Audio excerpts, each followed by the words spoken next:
Haleluya, apa kabar semuanya? Happy Mother's Day. Happy Mother's Day. Hari ini saya lihat tadi nggak ada yang pakai kebaya ya. Hari Ibu ya. Haleluya. Dan hari ini kita akan melanjutkan pembahasan firman Tuhan tentang misteri pernikahan. Minggu ini terakhir saudara. Setelah ini saya tidak bisa menjamin pernikahan menjadi lebih baik karena judul seri khotbah juga namanya misteri pernikahan. Sesudah ini masih misteri ya. Ya saudara sekalian, tapi ya saya percaya kita semua belajar banyak. Saya mendengar dari jemaat Tuhan mengatakan saya diberkati oleh seri ini. Ya saudara, mungkin banyak dari kita terlambat ya. Ya kita boleh salahkan gereja, kenapa nggak dari dulu gitu ya, ngajarin tentang pernikahan gitu ya. Agar kita tahu. Saudara, tidak apa-apa, kita ada di sini, kita anak Tuhan, Tuhan memberkati kita, Tuhan mengasihi kita, Tuhan mengampuni kita. Amin. Seperti hal-halnya kesalahan yang sering kita lakukan, Tuhan mengampuni kita. Demikian dalam kesalahan dalam pernikahan kita, Tuhan adalah Tuhan yang mengampuni. Amin. Dia lebih mengasihi saudara. Saya katakan sekali lagi, Tuhan tidak suka perceraian, tetapi Tuhan mengasihi setiap anak-anaknya. Amin. Sekali lagi, saudara kurang yakin, Tuhan tidak suka dan tidak setuju akan perceraian, tetapi Tuhan tetap mengasihi setiap anak-anaknya. Amin, haleluya. Saudara, kita sudah belajar tentang peran dan tanggung jawab dalam pernikahan. Kita harus tahu siapa laki-laki, siapa perempuan, peran dan tanggung jawabnya di hadapan Tuhan. Nah kemudian minggu lalu kita sedikit membahas tentang romantika pernikahan. Ya, hari ini kita melihat akan firman Tuhan yang ketiga berjudul batasan dan penebusan pernikahan. Batasan apa aja dalam pernikahan. Pada dasarnya hari ini kita berbicara tentang perceraian dan nikah lagi. Ya, perceraian dan nikah lagi dari Alkitab. Saudara, tujuan daripada seri khotbah ini adalah agar kita semua, baik yang lajang, yang bujang, yang single, sama ya, ataupun mereka yang sudah menikah, agar kita benar-benar tahu saudara, tujuan rencana Tuhan akan pernikahan. Ya, saya sudah katakan pernikahan itu bukan rancangan manusia, bukan rancangan agama, bukan ketentuan agama, walaupun ada batasan dari agama, tetapi pernikahan, kesatuan antara laki-laki dan perempuan adalah ide daripada Tuhan, rencana dari Tuhan. Amin. Ketika pertama kali manusia laki-laki dan wanita diciptakan, Tuhan sudah membangun satu institusi yaitu pernikahan. Nah itu tuh nggak ada agama ya, nggak ada kantor lurah, nggak ada catatan sipil, ya kan? Jadi itu dari Tuhan, ingat ya. Saudara mau nikah dengan agama apa sebelumnya, tetap pernikahan adalah perjanjian karena itu adalah rencana dan kehendak Tuhan. Amin. Dari situ kita bisa belajar. Mungkin saudara berkata, sudah telat Pak, saya sudah nikah. Ya, tidak apa-apa. Kalau saudara masih punya keturunan, firman Tuhan ini itu mengajarkan saudara, untuk saudara terapkan, ajarkan ya bagi keturunan saudara. Amin. Nah hari ini kita akan belajar tentang pernikahan, tentang perceraian dan kawin lagi. Saat ini saudara dimanapun kita berada posisi pernikahan kita, ya, saya percaya bahwa Tuhan akan memperbaharui, menebus dan memulihkan dan menghidupkan kembali pernikahan kita. Saudara dan saya kita boleh, pernikahan dia sudah mati, nggak ada harapan. Selalu ada harapan dalam Tuhan bagi orang percaya. Kalau saudara bilang, pasca kuasa kebangkitan. Tidak hanya kebangkitan untuk kematian kita, tetapi kebangkitan pernikahan-pernikahan yang sudah mati. Ada amin? Amin, haleluya. Saudara, ya hari ini kita bicara tentang batasan. Ada batasnya menurut firman Tuhan, bukan manusia. Ya sekali lagi bukan manusia. Saya tahu tentang pernikahan, perceraian dan sebagainya bukan subjek yang mudah. Ya kan? Makanya jarang sekali dibicarakan di depan mimbar. Ya, hari ini ICS secara keseluruhan berbicara dengan pokok yang sama. Ya, bukan manusia yang berbicara, tetapi firman Tuhan yang akan berbicara kepada kita semuanya. Bukan subjek yang mudah, tetapi subjek atau konten yang sangat-sangat perlu kita ketahui. Ya, amin. Oke, saudara sekalian, kita tahu bahwa kita semuanya terlahir sebagai orang berdosa, saudara, karena dosa asal kita. Kita ketika kejatuhan manusia, semua kita kecondongannya adalah berdosa. Tidak pernah kita lahir, tumbuh besar, apa yang kita lakukan adalah kebaikan. Sampai kita bertemu dengan Tuhan Yesus, itu kadang-kadang kita masih jatuh bangun, betul? Demikian hal dalam kehidupan pernikahan, saudara. Tidak ada pernikahan yang sempurna, karena dua manusia, ya kan? Tidak hanya berbicara dua manusia, tetapi dua manusia yang masih bergumul dengan hidupnya sendiri. Ketika dua manusia masih bergumul dalam kehidupannya sendiri, ketika masuk dalam satu rumah tangga, awalnya masih semuanya seperti pelangi, ya kan? Ketika setahun, 2 tahun, 5 tahun, 10 tahun, 20 tahun, baru kita tahu ada pergumulan di sana. Jadi tidak ada pernikahan yang sempurna. Mau orang yang sudah pernikahan 50 tahun, 75 tahun sekalipun, kalau kita bertanya kepada mereka, mereka mengalami pergumulan, mengalami masalah, mereka menyelesaikan masalah itu. Amin. Haleluya, saudara. Saudara tahu, hubungan manusia yang paling susah adalah hubungan pernikahan, saudara. Saudara setuju? Ya kan? Paling susah, karena ada ikatan di sana. Ketika saudara terikat, ya orang dunia sekalipun, saudara, yang tidak mengerti tujuan Tuhan mengikat suatu pernikahan, mereka akan bersusah hati untuk berpisah. Ya, saya tahu, Pak, sekarang kan artis suka kawin cerai. Ya, itu pekerjaan iblis, saudara. Dari awal di Taman Eden, iblis sudah tahu rencana Tuhan untuk menguasai bumi, untuk beranak cucu, untuk memuliakan Tuhan. Dia sudah tahu dan dia sudah menyerang maligai pernikahan yang pertama di Taman Eden sampai hari ini. Jadi saudara jangan bingung dan jangan heran. Tuhan kok menghendaki pernikahan kok sampai sekarang, oh ya banyak orang kawin cerai. Itu memang kerjaan iblis. Tapi kita, saudara, saya orang percaya kita belajar firman Tuhan. Amin. Untuk kita mengerti firman Tuhan. Ya, kalau kita tidak paham, ada kesalahpahaman tentang kehendak Tuhan, tentang pernikahan akan menghasilkan, ya kita tahu sendiri ya, mungkin saudara kita mengalami, orang tua kita mengalami penyesalan dalam suatu pernikahan, sakit hati, rasa bersalah, rasa malu, ketakutan, bahkan ketakutan berhubungan dengan Tuhan ketika gagal dalam suatu pernikahan. Ya, nah saudara, saya ingin katakan dari awal, diperlukan campur tangan Tuhan dan diperlukan pernikahan yang menjadi ciptaan baru. Saudara mendengar kan, sebagai umat Tuhan, sebagai orang percaya, kita menjadi ciptaan baru kan? Betul?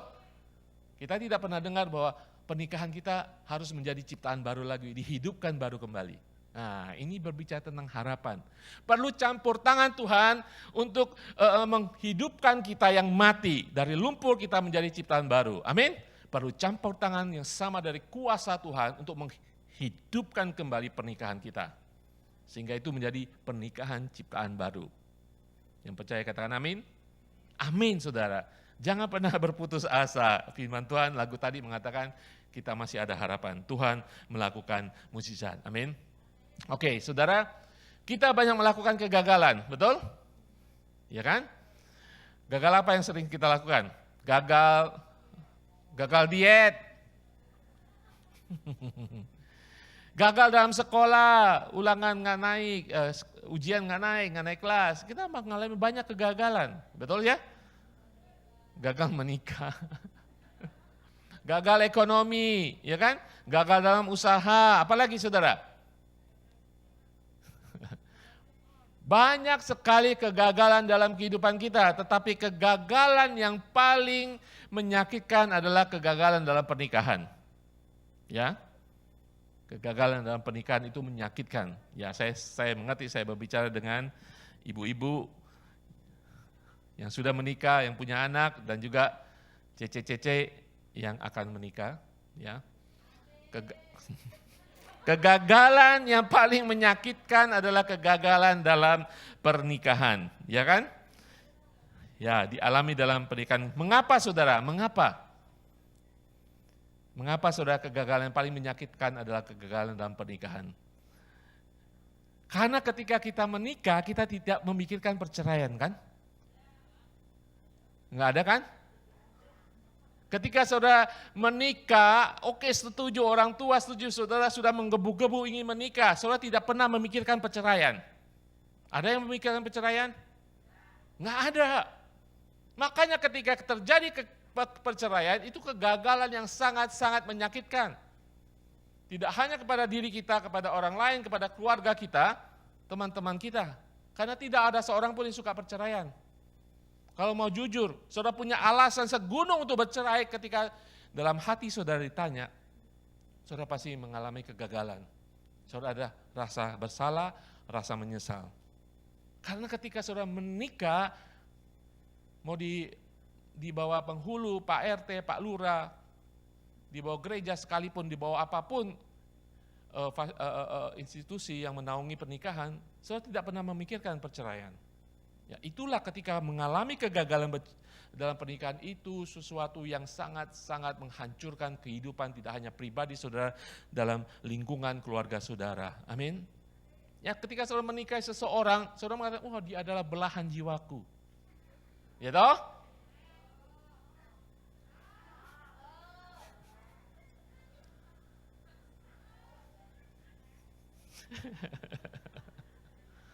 Makanya ketika bercerai itu sakitnya setengah mati.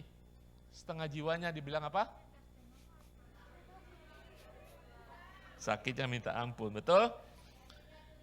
Ya, kebanyakan orang memulai pernikahan tidak pernah memikirkan bercerai, ya kan?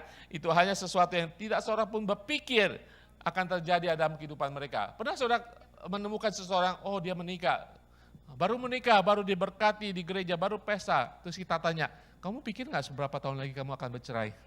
Nggak ada kan kita tanya kan? Karena nggak terpikir untuk bercerai kan? Kita nggak berpikir dan kita juga tidak memikirkan seseorang yang baru menikah akan bercerai. Sehingga terjadi perceraian itu sangat-sangat menyakitkan. Ada beberapa hal yang menyebabkan perceraian. Ya, saya hanya mengambil beberapa survei. Pertama, perceraian penyebab berakhirnya suatu perkawinan adalah seperti perselingkuhan, masalah keuangan, masalah seksual antara pasangan, perbedaan cara mengasuh anak, penyalahgunaan alkohol, ya kekerasan dalam rumah tangga, KDRT, ya itu beberapa hal yang menyebabkan perceraian, ya. Dan saya melihat beberapa survei yang ada di Indonesia, ya. Media boleh tampilkan, silakan please. Berikutnya, itu tadi, ya. Kalau saya lihat ini dari Direktorat Jenderal Badan apa itu? Pengadilan Agama. Ya, ada zina, ada apa lagi? Mabuk, madat, itu ketergantungan, ada judi tahun 2017 ya. Memang tidak up to date. Meninggalkan salah satu pihak, penjara, poligami, kekerasan dalam rumah tangga, cacat badan, perselisihan dan pertengkaran terus-menerus, kawin paksa, murtad, ekonomi dan perselisihan itu paling tinggi. Ya, itu tahun 2. Ini sekedar data saja. Kita tahu hal-hal ini yang menyebabkan perceraian. Amin. Saudara, secara pribadi ketika terjadi perceraian itu merusak kehidupan pribadi kita. Tidak ada orang akan happy, saudara. Mungkin happy, tidak, tetapi sukacita itu lain ketika terjadi perceraian. Karena sakit itu ada di secara personal, pribadi itu emosinya udah kacau balau. Ya. Ada istilah mengatakan hurt people. Orang yang tersakiti akan condong menyakiti orang lain. Ya. Kalau orang mengalami kesakitan seperti itu, perceraian, kegagalan yang luar biasa itu, sudah berubah emosinya, ya. Tidak hanya secara personal tetapi relational, hubungan akan berbeda. Hubungan dengan keluarga, hubungan dengan teman-teman, hubungan dengan Tuhan akan berbeda. Ya. Tidak ada yang suka perceraian. Itu semuanya akibat daripada perceraian, ya. Saudara, Tuhan tidak suka perceraian. Maliaki 2 ayat 16 mengatakan, Maliaki 2 ayat 16 mengatakan, sebab aku membenci perceraian. Allah membenci perceraian, titik. Saudara tidak bisa menginterpretasikan lebih jauh lagi. Allah mengatakan, aku membenci perceraian. Aku membenci perceraian. Tidak menyisakan ruang lagi untuk kita bisa. Tapi kalau tidak, Tuhan mengatakan, aku membenci perceraian. Kita sendiri tidak suka perceraian, kita mau menyelesaikan proses yang hampir bercerai, tetapi kita tidak suka perceraian. Tetapi Allah dikatakan, aku membenci perceraian. Saudara, mengapa dia membenci perceraian? Saudara tahu mengapa Tuhan membenci perceraian? Karena itu melanggar, menghancurkan perjanjian pernikahan. Covenant. Saudara tahu bangsa Israel pernah seringkali disebut, hei engkau pelacur, engkau melacurkan dirimu kepada Allah yang lain. Tuhan mengatakan bangsa Israel sebagai miliknya sering melakukan perselingkuhan rohani di luar daripada Yahweh. Makanya Tuhan mengatakan, aku membenci perceraian. Itu tidak hanya melanggar perjanjian, tetapi akibat dari perceraian akan menyakiti banyak orang. Dan Tuhan mengasihi manusia. Yohanes 3:16, begitu besar kasihnya kepada manusia. Tuhan tidak bisa melihat kalau ada umatnya yang sakit hati. Umatnya yang mengalami kepedihan hati, umatnya yang mengalami kehancuran hidupnya. Tuhan tidak bisa lihat itu. Karena Tuhan mengasihi kita semuanya. Makanya Tuhan mengatakan, aku membenci perceraian. Amin, saudara. Hari ini ini baru permulaan, saudara. Baru intro. Hari ini kita membahas 3 hal, saudara. Pertama, pertanyaan semuanya. Bisakah orang percaya bercerai? Kedua, kapan perceraian dan pernikahan kembali diizinkan? Kapan perceraian dan pernikahan kembali tidak diperbolehkan? Ya, 3 hal ini, ya. Nah, apa itu pernikahan? Saya ingin bertanya kepada saudara dulu, apa itu pernikahan? Ya, saya ingin jelaskan supaya kita mengerti. Pernikahan adalah ide. Ingat 3 I ini ya. Ide dari Allah semenjak awal, bukan ide siapa-siapa. Ide dari Allah. Ia melihat bahwa tidak baik manusia atau laki-laki itu sendirian. Dikasihnya perempuan. Wanita. Yang kedua, pernikahan adalah hubungan manusia yang paling intim. Saudara boleh berteman, saudara bahkan punya hubungan dengan orang tua saudara, hubungan bapak dan anak, hubungan saudara dengan anak saudara, dengan kakak, cece, koko saudara, tetapi hubungan yang paling intim adalah hubungan antara seorang laki-laki dan perempuan dalam suatu pernikahan. Amin. Pernikahan adalah image, gambaran, ekspresi hubungan Allah dengan umatnya. Antara Allah, penyelamat kita dengan gerejanya, itu ekspresi hubungan itu. Kita lihat di dalam Efesus 5 ayat 31-32 mengatakan, sebab itu laki-laki akan meninggalkan ayahnya dan ibunya dan bersatu dengan istrinya sehingga keduanya itu menjadi satu daging. Rahasia ini besar tetapi yang aku maksudkan ialah hubungan Kristus dengan jemaatnya. Makanya itu adalah inti daripada pernikahan. Tidak hanya itu ide Allah, tidak hanya itu merupakan suatu hubungan yang memiliki keintiman tingkat tinggi, juga ini akan mencerminkan gambaran daripada hubungan Allah dengan umatnya. Allah dengan manusia. Oke, sekarang kita masuk poin pertama. Bisakah orang percaya bercerai? Bisakah orang percaya bercerai? Ya, bisa. Saya katakan, saya tidak bisa mengatakan ya atau tidak. Kita harus menurut firman Tuhan. Oke? Kita lihat 1 Korintus 7, 10 ayat 11. 1 Korintus 7, 10, 11 mengatakan kepada orang-orang yang telah kawin aku. Tidak, bukan aku. Tetapi Tuhan perintahkan supaya seorang istri tidak boleh menceraikan suaminya. Sekali lagi saya bacakan. Kepada orang-orang yang telah kawin, aku, Paulus mengatakan, bukan aku tetapi Tuhan perintahkan supaya seorang istri tidak boleh menceraikan suaminya. Dan jikalau ia bercerai, ia harus tetap hidup tanpa suami atau berdamai dengan suaminya. Dan seorang suami tidak boleh menceraikan istrinya. Tidak boleh menceraikan. Kalaupun terjadi perceraian, firman Tuhan mengatakan, dia tidak boleh kawin lagi. Atau dia harus berusaha berdamai dengan suaminya, berdoa, meminta, kalau perlu counseling, supaya ada kedamaian dan perdamaian kembali dalam pernikahan itu. Bukan saya katakan, bukan Paulus katakan. Paulus mengatakan Tuhan yang mengatakan, lebih jelasnya Tuhan perintahkan supaya seorang istri tidak boleh menceraikan suaminya. Di sini Paulus membahas pernikahan di mana kedua pasangan adalah orang percaya, saudara. Ini kepada jemaat di Korintus, orang percaya semuanya. Ya mungkin orang Korintus di sana bertanya-tanya kepada Paulus ya, mereka masih jemaat masih muda, jemaat baru gitu ya. Mereka bertanya tentang perceraian. Mungkin mereka berpikir daripada kita ribut terus di rumah tangga, nggak bisa melayani Tuhan, bagaimana supaya kita lebih rohani, kita cerai aja. Alasan kuat kan?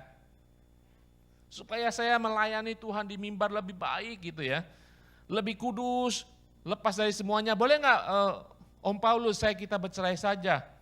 Jadi masalah rumah tangga nggak ada lagi, nggak usah ribut-ribut, nggak usah marah-marah. Saya jadi nggak sabaran sama dia. Kalau bercerai kan saya bebas. Ya kira-kira umat Korintus bertanya seperti itu. Paulus mengatakan bukan aku, tapi Tuhan mengatakan perintahkan seorang istri atau seorang suami tidak boleh menceraikan pasangannya. Jadi jawaban Paulus sama sekali tidak boleh. Amin. Haleluya. Ya mungkin kita secara pribadi mengatakan, Tuhan saya tidak ingin menikah lagi dengan orang itu. Sering dengar saudara? Saya nggak mau lagi lah sama dia. Atau Tuhan, Pak Ari, Tuhan sudah membawa seorang yang lebih baik untuk saya. Tuhan kasih mimpi-mimpi. Ya. Ini dia orang yang paling tepat. Yang pertama nikah juga kalau nggak salah kalau saudara katakan itu paling tepat, ya kan? Ya kan? Ketika konseling pernikahan, kenapa kamu mau menikah sama dia? Dia ini orang yang paling tepat. 5 tahun kemudian dia nggak bilang nggak tepat, dia bilang ada yang lebih tepat lagi.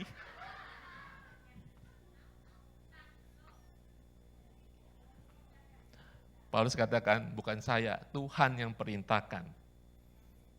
Seorang istri atau suami tidak menceraikan pasangannya. Amin. Tuhan tidak pernah mengakui perceraian karena alasan-alasan itu. Kenapa saudara? Ketika saudara menikah, itu ada covenant, perjanjian. Saudara tahu ada covenant itu apa? Seperti kalau Alkitab kita ada Old Covenant, New Covenant, perjanjian lama, perjanjian baru. Saudara adalah anak perjanjian baru oleh darah Tuhan. Ya, itu perjanjian seumur hidup oleh darah Tuhan Yesus. Ketika saudara menikah, itu ada perjanjian covenant pernikahan kesatuan antara pria dan wanita. Makanya Tuhan mengatakan aku membenci perceraian.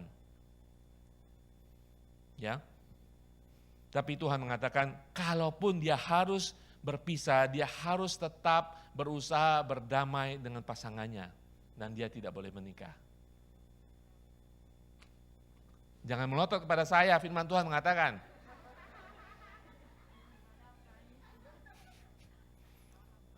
Roma 7 ayat 1-2 mengatakan, apakah kamu tidak tahu saudara-saudara sebab aku berbicara kepada mereka yang mengetahui hukum, bahwa hukum berkuasa atas seseorang selama orang itu hidup.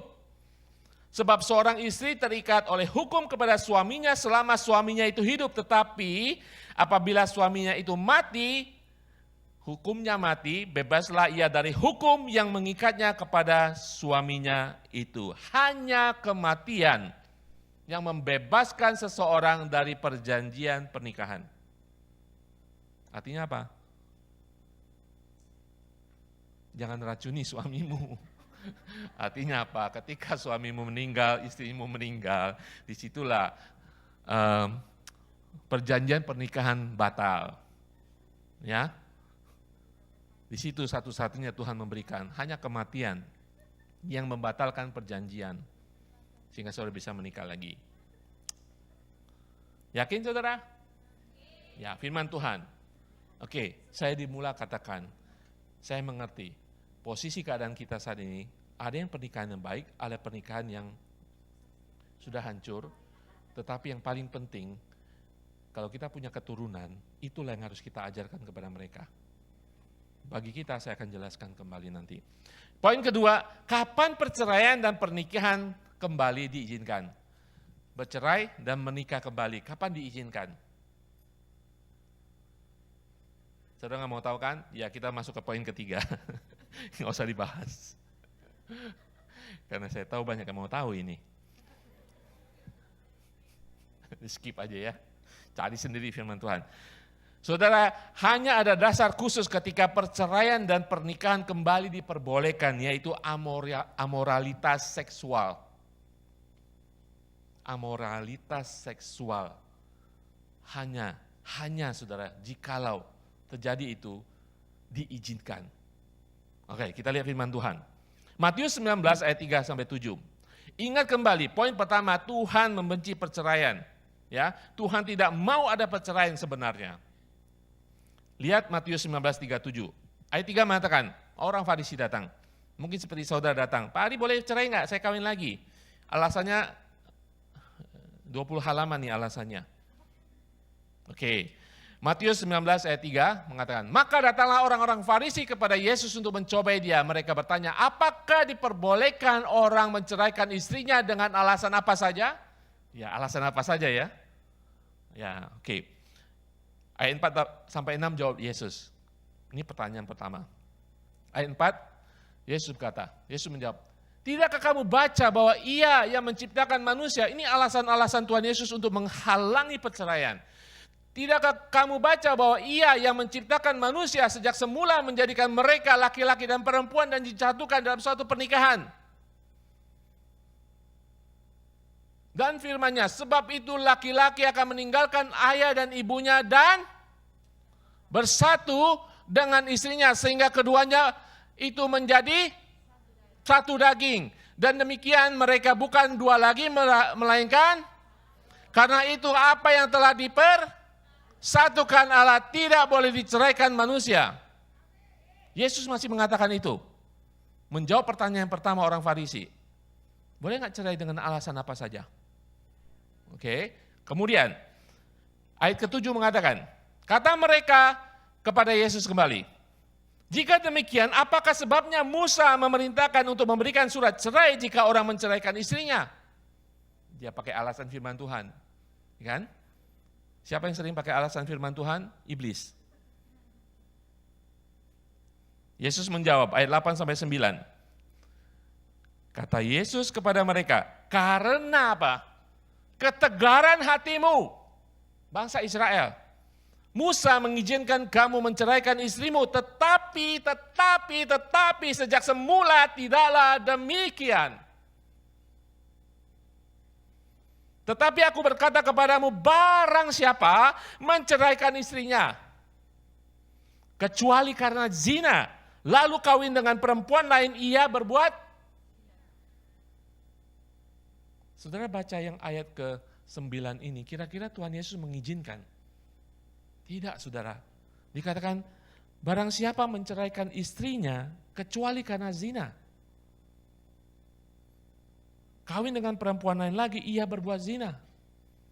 Tuhan Yesus menjawab banyak pertanyaan di sini, kehendak mereka, pengetahuan mereka, memakai firman Tuhan.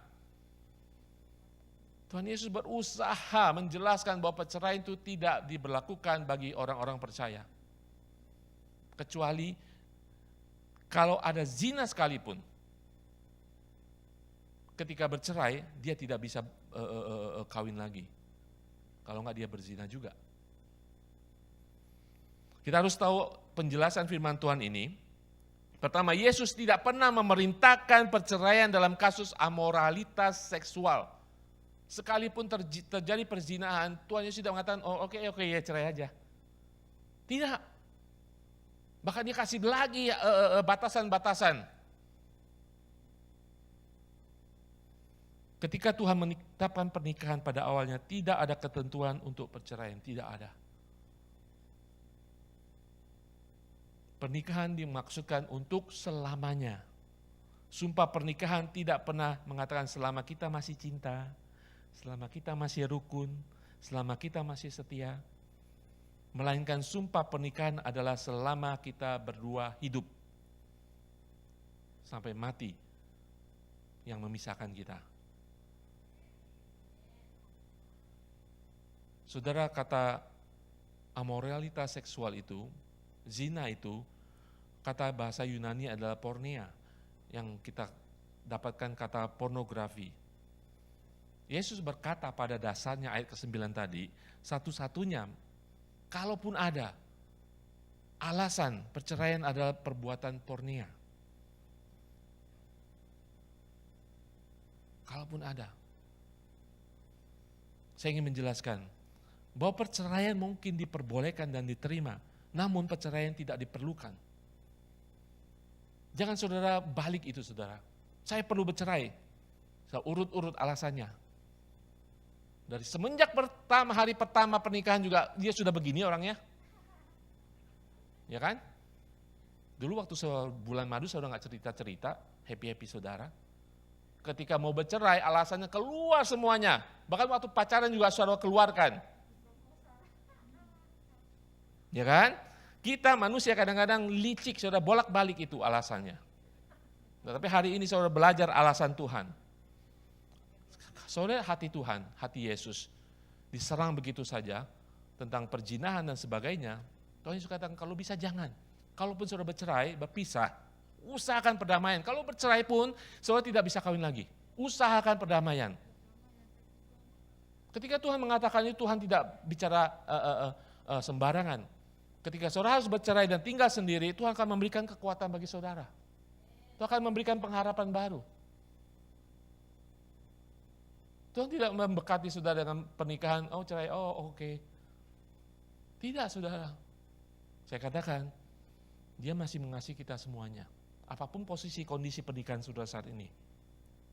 Ada yang bercerai, ada yang berpisah, ada yang musuhan, Tuhan mengasihi saudara dan pasangan saudara. Karena pernikahan saudara adalah perjanjian kudus di hadapan Tuhan. Agama apapun saudara waktu itu menikah.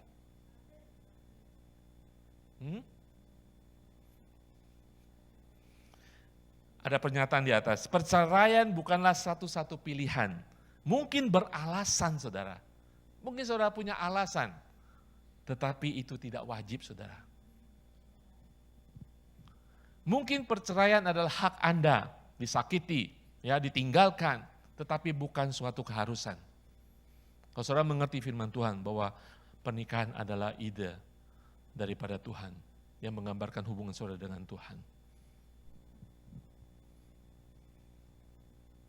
Saya katakan masih ada harapan.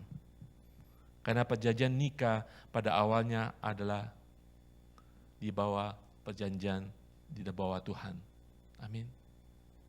Ketika saudara mendapatkan pasangan saudara susah payah, saya tahu ada yang susah payah dapatkan pasangan, berdoa puluhan tahun, incer bertahun-tahun, ya toh?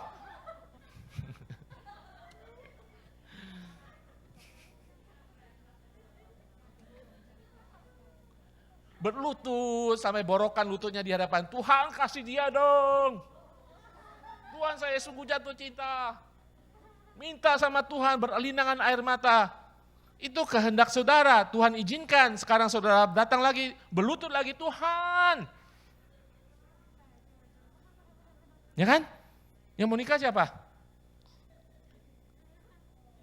Ingat itu. Kalau saudara punya harapan ketika mendapatkan pasangan saudara, hari ini ketika saudara mengalami masalah pernikahan, saudara masih punya harapan kepada Tuhan yang sama yang memberikan harapan pertama itu.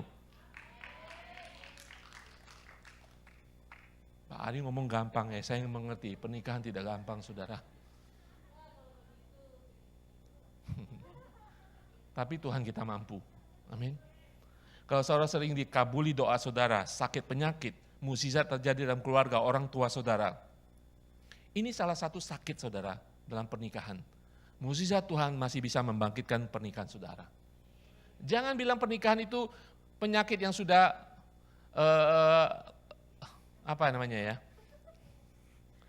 harga mati, tidak bisa disembuhkan. Kanker aja bisa sembuhkan, Tuhan sembuhkan.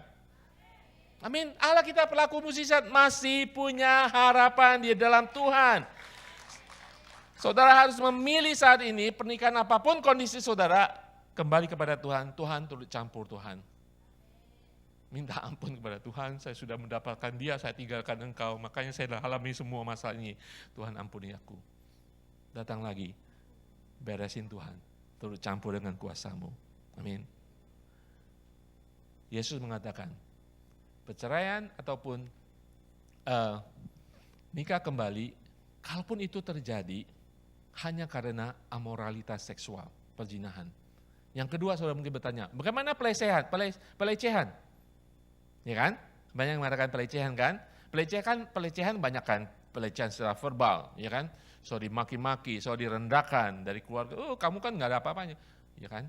Dulu kamulah segalanya. Sesudah menikah, kamu nggak ada apa-apanya. Keluarganya keluarga miskin, ekonominya rendah, ya kan? Itu pelecehan verbal ataupun pelecehan seksual ataupun pelecehan KDRT. Boleh nggak saya cerai? Firman Tuhan tidak pernah membahas sampai kepada pelecehan. Tetapi sering terjadi dalam pelecehan keluarga, dalam rumah tangga. Saya ingin katakan, saudara, KDRT dalam bentuk apapun tidak bisa diterima. Itu pasti. Ya. Yang harus kita lakukan ketika terjadi pelecehan apapun bentuknya, itu melanggar hukum. Itu kriminal. Saudara harus menelepon polisi, menelepon yang berwajib. Saudara, kalau terjadi tidak ada perubahan dari pihak pasangan saudara, pelecehan bisa jadi perempuan nggak ya saudara? Bisa ya? Ya. Anyway, ini pasangan saudara ya.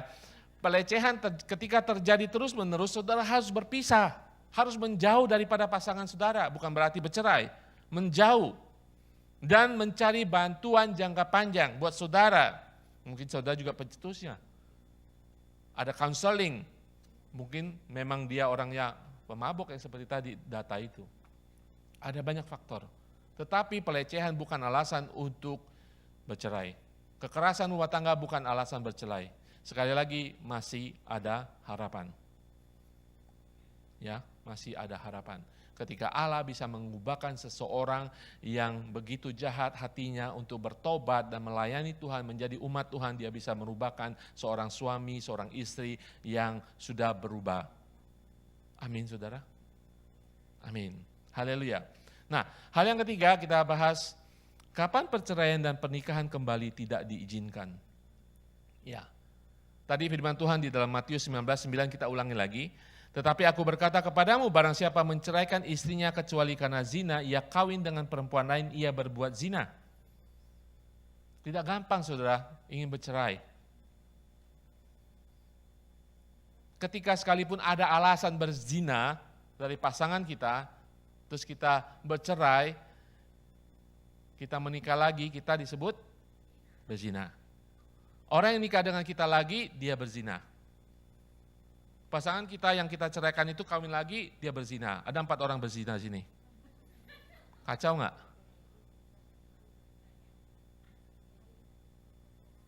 Jadi Tuhan tidak mau perceraian. Di dalam Roma 7:2-3 mengatakan, sebab seorang istri terikat oleh hukum kepada suaminya selama suaminya itu hidup. Akan tetapi apabila suaminya itu mati, bebaslah ia dari hukum yang mengikatnya kepada suaminya itu. Ayat 3. Jadi selama suaminya hidup ia dianggap berzina kalau ia menjadi istri laki-laki lain. Tetapi jika suami telah mati ia bebas dari hukum sehingga ia bukanlah berzina kalau ia menjadi istri laki-laki lain. Saudara mengerti ini semua ya? Hanya kematian yang bisa membatalkan janji pernikahan. Susah nggak menikah bagi yang lajang mana nih?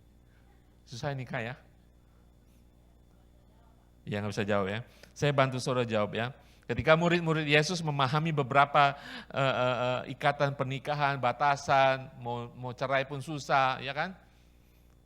Dalam Matius 19:10 murid-muridnya mengatakan gini. Murid-murid itu berkata kepadanya, Matius 19:10, jika demikian halnya hubungan antara suami dan istri lebih baik jangan kawin.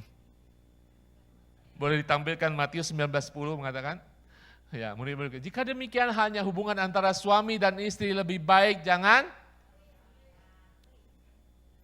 Ya saudara, berurusan dengan masalah perkawinan itu sangat sulit dan kompleks. Tapi bukan tanpa harapan. Dan bukan tanpa pertolongan ketika terjadi masalah dalam pernikahan. Kenapa saudara? Karena ide Tuhan. Datang kembali kepada Tuhan, ini idemu Tuhan. Kau menginginkan keintiman antara saya dengan pasangan saya. Kenapa begini Tuhan? Tunjukkan kesalahan saya, masalah apa? Kembalikan Tuhan, pernikahan saya, bangkitkan kembali, hidupkan kembali menjadi ciptaan baru. Itu ide Tuhan. Tuhan menginginkan kita baik, semua kita baik. Amin. Haleluya, haleluya. Minggu lalu firman Tuhan mengatakan, ketika saudara sudah menjadi suami istri, saudara harus menjaga, harus meminum dari sumur saudara sendiri. Ya kan? Yang kedua, saudara harus memelihara sumur itu, betul? Saya ingat, apa artinya minum dari sumur saudara sendiri? Jangan kemana-mana. Kalau air sumurnya asam, ya tahan-tahan aja. Lihat suami saudara asam mukanya, ya tahan-tahan aja. Ya kan, kadang-kadang pahit gitu, uang saudara nggak kasih makan, mukanya pahit, tetap minum air yang sedikit pahit. Tapi itu tetap sumur saudara. Dan pelihara sumur itu. Amin. Firman Tuhan hari ini mengajarkan kepada kita bahwa Allah membenci perceraian. Perceraian atau nikah lagi diizinkan hanya dengan catatan dan batasan-batasan begitu banyak. Kalau terjadi amoralitas seksual, dan itu pun ada batasannya. Saudara tidak bisa nikah lagi, saudara tidak bisa menikah lagi karena sudah akan disebut orang berzina.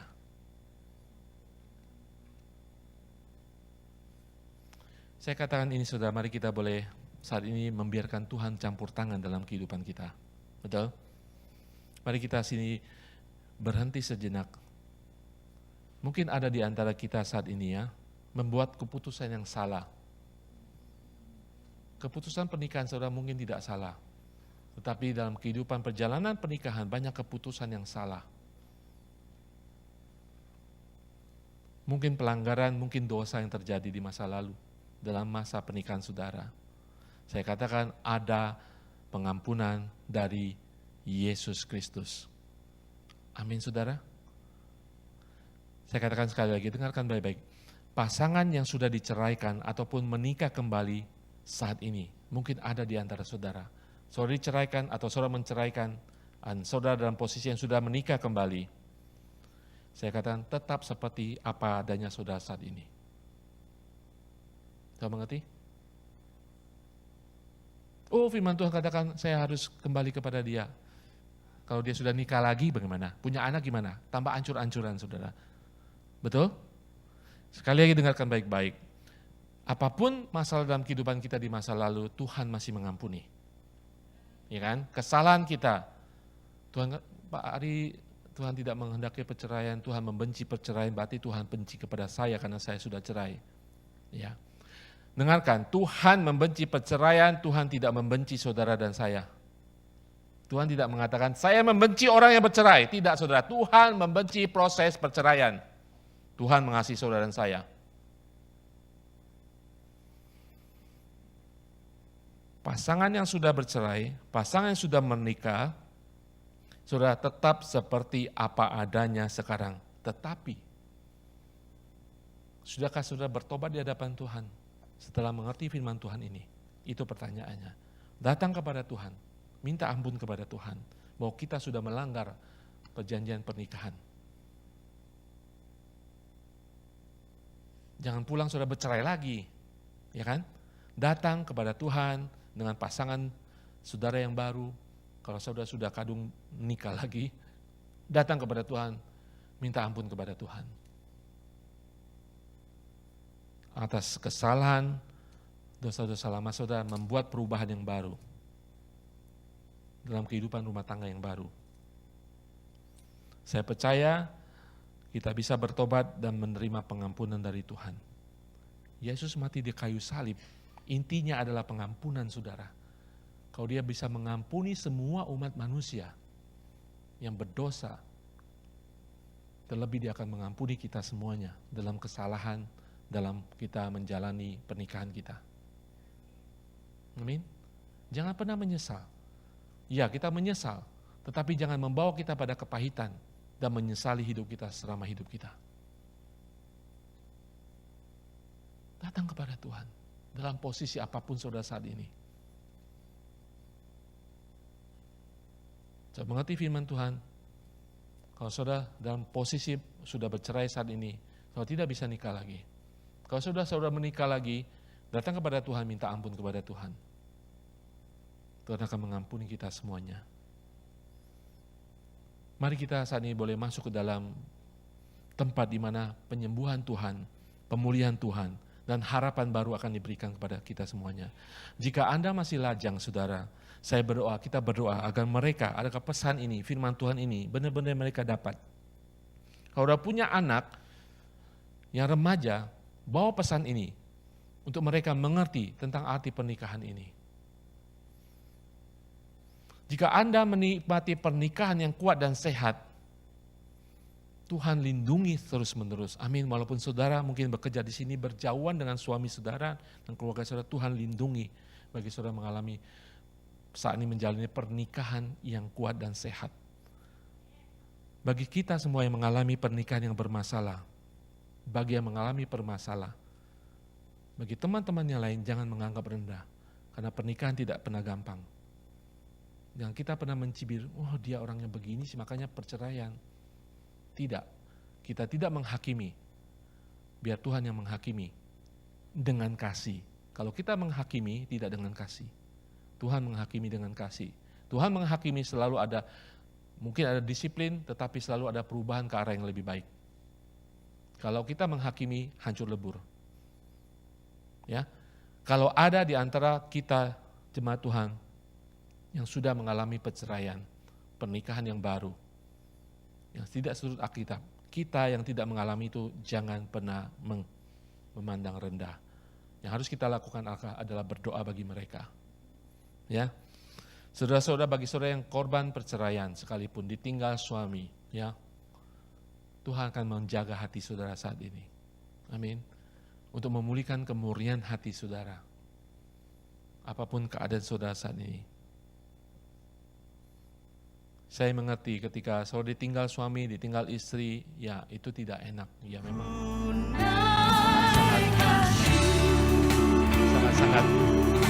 sangat kompleks ya.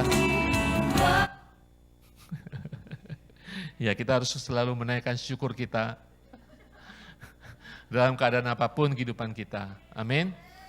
Syukur kita naikkan bahwa Tuhan akan memulihkan pernikahan kita. Ketika saudara dalam posisi yang menantikan perdamaian dengan suami yang sudah meninggalkan, suami yang sudah berzina, suami yang sudah memutuskan hubungan, suami yang sudah menalak saudara, apapun itu, Tuhan Allah berkuasa yang mengendalikan hidup kita. Amin. Haleluya.